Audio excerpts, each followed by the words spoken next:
Hey guys, it's Keely live from Sew with a Kiss, back with you on a Tuesday.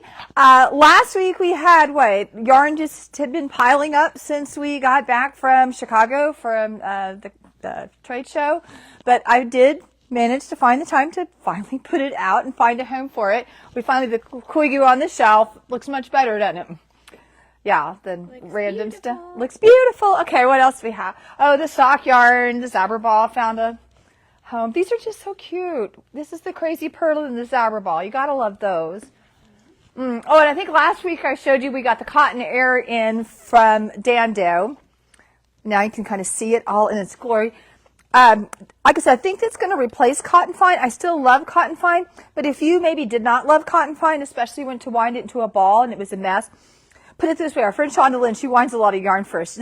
Cotton Fine is the one yarn she refuses to wind.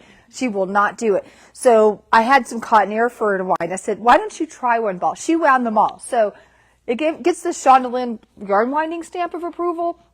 So I will say that. So I think you might like it better. So if you didn't like Cotton Fine, you might try a Cotton Air. And then over here, the poof, the kind of the random skeins of poof. We'll be getting more poof in for fall. They just kind of arrived a little early, but they're fun. They're fun. All right, let me show you what I have. Finally, one project, big project, knocked off my list. Come on back. I go behind the counter. When I showed you, I got all the embroidery stuff out. We still, every time we walk by, we're like, oh, aren't they pretty? Yeah, we still are playing with our embroidery floss. Okay, so I told you guys I've been working on the website. I'm trying to improve your yarn buying experience. It has been quite a big task. I had like 7.5 pages of yarn. And I think at one point, how many photos? Almost 4,000 photos. So I wanted to, with new technology and updates, and I wanted everything to have a consistent appearance. I think you're going to like it. Now, nothing's perfect. Okay, we had to kind of, give and take a little bit on stuff, but I'm not some place that has $100,000 spent on a website, so we can only do so much. You can shop for yarn up here, but when you do get this long, let me go back, big old list. You don't try to go through those. Just click on yarn or click from this main page. Now, we'll go to this one in a minute, but everybody has its own little spot, and this is what you're going to like. Like, let's find somebody with a lot of colors. Well, 16. Before you had to do the drop down and find everyone, and we could only put so many colors in a group. Look, aren't they pretty? And they'll load. My computer's being slow today. Look at it. They're all there. Now, you do have to click again to buy it. We can put a buy like right from here screen, but when it happens, if you're doing something like buying, I don't know, a top, it'll just randomly pick a size for you. You don't get to pick your option. So it kind of broke that part of it, so we couldn't put it on the yarn. Everything has to be consistent. And then it'll tell you more about it, and you can buy here. And so that's the way, so you can scroll through and see every single yarn we have. There's over 170 different yarns. Yeah. A lot of work. But then I thought, okay, with this we lost our filtering ability from this screen where you can't pick weight or wool or whatnot. So I thought, okay, I'm trying to keep things simple. So over here, my big colorful question mark, you can shop by brand, by like primary fiber, type of yarn, weight, and I even made a tab so you can see what's on sale. Stuff on sale. Now, it's going to be the individual skeins, and so, like, if you're looking for something like wool, you're going to get a lot of options, but then you can drill it down from there. I'll show you. Like, say you want wool yarn. Well, let's find wool. Well, obviously, we're going to have, look, 1,236 yarns with wool. Okay, that's a little much. Say, okay, I want a DK weight wool. That's going to take it down. We still have 385. You're like, okay, I don't want to spend $33. I don't want to spend that much on hand dye. You can take the price down. What do we have under, I don't know, $20 a ball? That'll take it down a lot. So, you can go from there. I'm going to add color. I just haven't had time to do that. It was a lot of work. This is what I did all weekend. And I don't know, I have this knack of matching what I'm watching to what I'm doing. I remember when I had this massive bladder surgery several years ago. I mean, it was brutal. I was watching Nurse Jackie. I don't know if you ever watched that. You should. She's like a pain pill addict. And I was having like really bad problems with this surgery. And I'm like, popping pain pills with Nurse Jackie. I thought, okay, I've got to find a new show to watch.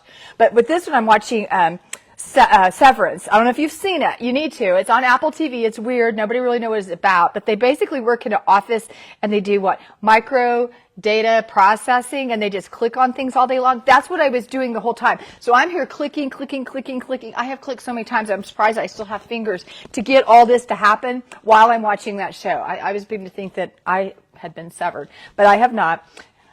Yes, so I need something new to watch. So when I have a little more time, I'll add a color to the thing so you can sort and see what do you have that's pink and wool. But it won't be that big a deal to do, but I'm kind of tired and have other things to do right now. Baby steps, right? So while we're at the website, we have a lot of fun things going on. To show you, we have some fun classes. Let's just go to our class screens. Click over. Classes. That's just if you want to sign up for a class. Right now, you have beginners. If you want to come to beginners, I think our next classes are what, in July? Mm-hmm. Yeah, first part of July. Our make along is still the basket one. I'll show you I'll give you a preview of July in a minute. And then, of course, makers classes. We like to do those a lot in the summer. We're doing an embroidery class. It's coming up this Saturday, and we have 3 kits that you can pick from. The dahlias. I don't know what this one's called. This thing. It has a name. I don't know what they're called. I can't read on this. Do you see? Oh, indigo. This is indigo, and this is Indian flowers. So they have so many languages on there, it confuses me. It is an international company. And you can pick, it's $40, and Jeannie will guide you through all the stitches. It's really fun to do. And it includes everything. It's everything you need. And then you might notice here we have a dye workshop. One of our favorite things to do in the summer. I like to dye in the summer because it's hot. Things dry faster. I don't like to dye in the winter. I like to dye in the summer. And this time we are doing, see, when is it? We'll show you here. We're going to do it on a Friday and a Saturday. It's a major setup to do for a dye class, so we kind of do it over 2 days. And this time we're going to dye sock blanks. And you might be thinking, what is a sock blank? It's been a while since they were kind of remember when they were the fad? I don't. Jeannie doesn't even. I don't know that I was actually knitting at that point. Okay, so you may not have been paying attention. I've been through just about, there's not much new that I haven't seen over the years. This is a sock blank. And what they've done is this is a double sock blank. So they've taken 2 strands of really nice sock yarn, and it's machine knit into this rectangle with the double strands. So when you dye it, you can really control what you're getting, because sometimes when you dye skeins, it's hard to know what you're going to get. And you don't have to just use it for socks. But say you wanted to do a gradient, you could start here to there, and that's exactly how it would turn out as you knit it. So you have a little more control. Now, obviously, this isn't the circumference of a sock. It's close. You might be able to stripe and get a little closer than you would like with a skein. And you think, well, what do you do then? Well, what you do to get it after you've dyed it is you take these strands and you tie it around a swift. You do one at the top, one at the bottom. It helps if you tilt it kind of sideways. Yeah, I think you might be able to do it upright too. I'll have to play with that. And then you untwist it onto the swift, and that way the 2 hanks separate. You kind of keep your finger between the skeins, and you get 2 separate hanks on one swift, which is super cool. And then they'll be kinky. You can knit with them kinky, or if you wanted to, you could wet them and, let them lay out and relax, and then wind them into a ball and knit them, and they match. Or like for people who do 2 at a time socks, you can do it straight from the blank. You don't even have to unravel it. You just have your 2 strands coming out. Pretty cool, huh? But you could do scarves. You could do all sorts of things. You could dye multiple blanks, or if you wanted to, you could just do both strands together. Yeah, so it's going to be fun. I hope you can come. It's a lot of fun to get all, multicolored. I have a good time, don't you, Jeannie? Yeah. We like to do it. We thought we'd do something different rather than just random skeins of yarn, something that you knew what to do with. Have I missed anything? You want to show them preview? Oh, yeah, I said I'd give you a preview. So July is kind of a crazy month, and so we thought, let's do something kind of quick and fun. So we've kind of pulled out and revamped some of my mom's, I'm going to throw your things on the floor, older dishcloth patterns. We've got a million of them. We did just a real basic squares, and then we're embroidering on them. Jeannie's working on this one now with the bees. This is the stick and stitch, and these are motifs we found for free on DMC's website. And she's stitching the bees now, and this will wash off. That's the part. And then these are interesting ones to do. These are pretty just like themselves.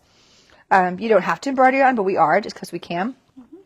And they're fun because this is the pinwheel. You work from the center out. This one is also, it's called square in the round. It's worked from the center out. You'll learn a lot of stuff on these. So they're a great time for pattern reading or just making things. And then you can make them beautiful. She's going to put, I'm digging in your things. This one's going to get oranges. We're not going to do the slices, just the oranges. And look, we're going to use the one that kind of is the multi. Cool, huh? And this one's getting little rosettes like this. And again, we're going to use, yes, you can tell we've been over there hugging and playing with our little, tower of floss. So it's going to be a good time. I know a lot of people that are wanting to do this, and it's not ready yet because I have to have a picture, and Jeannie's working as fast as she can, y'all. So I'm hoping to have it up by the weekend. It depends on Jeannie and how busy. We should be there, hopefully. Even if you just do a corner of it. Yes. I can fake a lot out on a photo. Yeah, so some of it may be Photoshop, but yeah, we'll see how far she gets and how busy she is. But we're trying our best. Okay, I guess that's all for this week. Can you think of anything else? Come see us. It's a good time here. Bye.